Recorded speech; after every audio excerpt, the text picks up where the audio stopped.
7 अक्टूबर 1950 जब चीनियों ने तिब्बत के ऊपर कब्जा कर लिया, तब के प्रधानमंत्री जवाहरलाल नेहरू ने अंग्रेजों के साथ मिलकर के ये फैसला किया कि भारत इस वक्त चाइना को रोकने की हालत में नहीं है, इसीलिए भारत चाइना के तिब्बत के इन्वेजन को एक्सेप्ट कर लेगा, उसे मान्यता दे देगा और चाइना के साथ अपनी दोस्ती को बढ़ाएगा। पर यह फैसला ज्यादा दिनों तक नहीं ठहर पाया क्योंकि उसके कुछ ही सालों के बाद चीन ने भारत के ऊपर भी हमला कर दिया। तब से लेकर आज तक भारत ने चीन के वन चाइना पॉलिसी का कभी विरोध नहीं किया, जबकि दूसरी तरफ कश्मीर के इशू को लेकर हमेशा से चीन पाकिस्तान का सपोर्टर रहा है। तो क्या अब भारत के लिए यह वक्त आ गया है कि जो गलती पिछले प्रधानमंत्री ने किया था वो अब के प्रधानमंत्री सुधारें? सवाल ये है कि क्या भारत को तिब्बत कार्ड खेल देना चाहिए और भारत को तिब्बत की आजादी का मुद्दा हर एक इंटरनेशनल फोरम्स पे अब जोर शोर से उठाना चाहिए। माओ जेडोंग का एक एजेंडा था जिसे शी जिनपिंग आगे बढ़ा रहा है। माओ जेडोंग का मानना था कि तिब्बत है चाइना का राइट पाम और उसके 5 फिंगर्स हैं लद्दाख, सिक्किम, भूटान, नेपाल और अरुणाचल प्रदेश, और उन्हें इन सभी के ऊपर कब्जा करना है। यानी चुप बैठने से तो काम होने वाला है नहीं, क्योंकि चाइना इकोनॉमिकली और मिलिटरीली जितना ज्यादा पावरफुल बनेगा वो अपने इस एजेंडे को पूरा करने की उतनी ज्यादा कोशिशें करेगा। यानी भारत के ऊपर चीन की तरफ से लगातार थ्रेट आने वाले कई सालों तक होता रहेगा। तो अगर भारत को इस थ्रेट से अपने आप को बचाना है तो भारत को अपनी जमीन वापस लेना ही होगा। भारत को पहले अपनी जमीन लेना होगा, यानी अक्साई चीन को, और उसके बाद धीरे धीरे तिब्बत में घुसना होगा, ताकि जो विवाद का पॉइंट है उसे हम अपने जमीन से हटा करके तिब्बत तक ले जा सकें और धीरे धीरे विवाद के लाइन को पीछे कर सकें।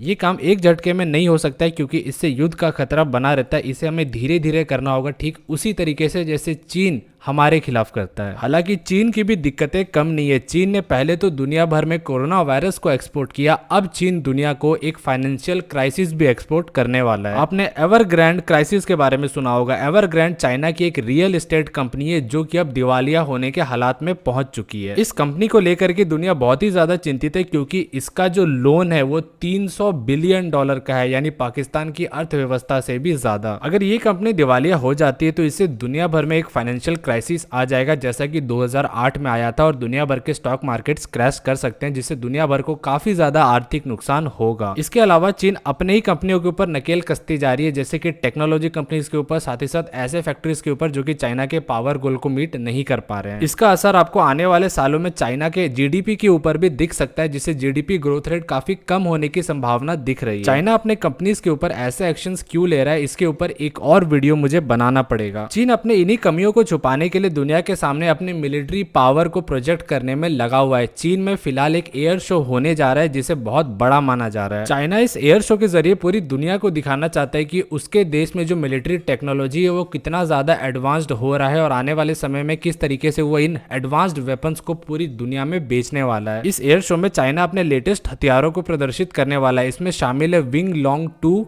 ड्रोन। विंग लॉन्ग 2 को अमेरिकन MQ-9 रीपर ड्रोन के बराबर का माना जाता है। इस ड्रोन को चाइना पहले ही पाकिस्तान, UAE समेत कई सारे देशों को बेच चुका है और आगे भी कई सारे अलग देशों को वो बेचना चाहेगा। इसके अलावा इसमें AG-600 एयरक्राफ्ट को भी दिखाया जाएगा, जो कि एक बहुत ही बढ़िया एम्फीबियस एयरक्राफ्ट है जिसे फायर फाइटिंग मिशन के लिए दुनिया भर के देश चीन से खरीद सकते हैं। आपने चीन के J-16 फाइटर जेट्स के बारे में सुना होगा। इन फाइटर जेट्स को चीन भारत की सीमा के पास भी तैनात करता है भारत से लोहा लेने के लिए। तो इन्हीं फाइटर जेट्स का एक नया वेरिएंट है J-16D, जो कि इलेक्ट्रॉनिक वॉरफेयर में काफी माहिर माना जाता है। इन सभी एयरक्राफ्ट्स के जरिए चीन अपने लोकल डिफेंस मैन्युफैक्चरिंग की ताकत को दिखाना चाहता है पूरी दुनिया को, और खास करके उसके दुश्मन देश जैसे कि भारत और अमेरिका। इसके जवाब में भारत भी पीछे नहीं है। भारत ने अपने M777 होवित्जर आर्टिलरी को चाइना से लगे LAC के पास तैनात किया है। M777 एक लाइट वेट का आर्टिलरी या तोप है जिसे अमेरिका से भारत ने खरीदा है। भारत इन M777 की तैनाती अब LAC के पास कर रहा है। इन्हें तैनात करना बहुत ही ज्यादा आसान है क्योंकि ये हल्के वजन के होते हैं और इन्हें शिनूक हेलीकॉप्टर में टांग करके किसी भी एरिया में पहुंचाया जा सकता है जहां तक रोड ना हो वहां पर भी। भारत ने करीब 145 M777 अमेरिका से खरीदे हैं। इन तोपों की जो रेंज है वो 30 किलोमीटर की होती है, यानी ये 30 किलोमीटर दूर बैठे किसी टारगेट को पहाड़ी इलाके में भी ध्वस्त कर सकते हैं। भारत को इन तोपों के ऊपर काफी ज्यादा यकीन है क्योंकि पहाड़ी इलाकों में हम टैंक्स का ज्यादा इस्तेमाल नहीं कर सकते, इसीलिए अगर दुश्मन पहाड़ के किसी हाइट पे छुपा है तो हम इन तोपों की मदद से उन्हें आसानी से मार के गिरा सकते हैं। इन्हीं तोपों की मदद से हमने कारगिल के युद्ध में पाकिस्तानी सैनिकों को मार भगाया था।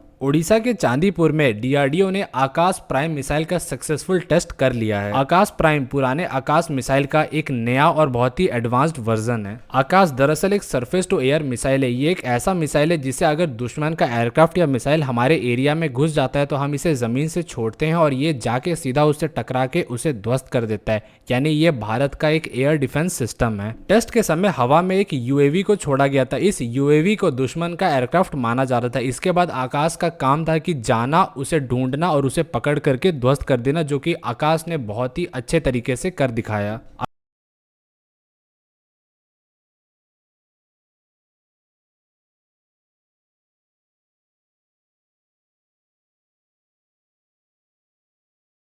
आकाश प्राइम में काफी सारे इंप्रूवमेंट्स है, जैसे कि इसमें एक नया रेडियो फ्रीक्वेंसी सीकर लगाया गया है। इसके मदद से जब कोई दुश्मन का एयरक्राफ्ट हमारे इलाके में आएगा और वो रेडियो वेव्स छोड़ेगा तो ये रेडियो फ्रीक्वेंसी सीकर्स उसे डिटेक्ट कर लेगा और उसके मदद से एयरक्राफ्ट तक पहुंच जाएगा और उस एयरक्राफ्ट को तबाह कर देगा।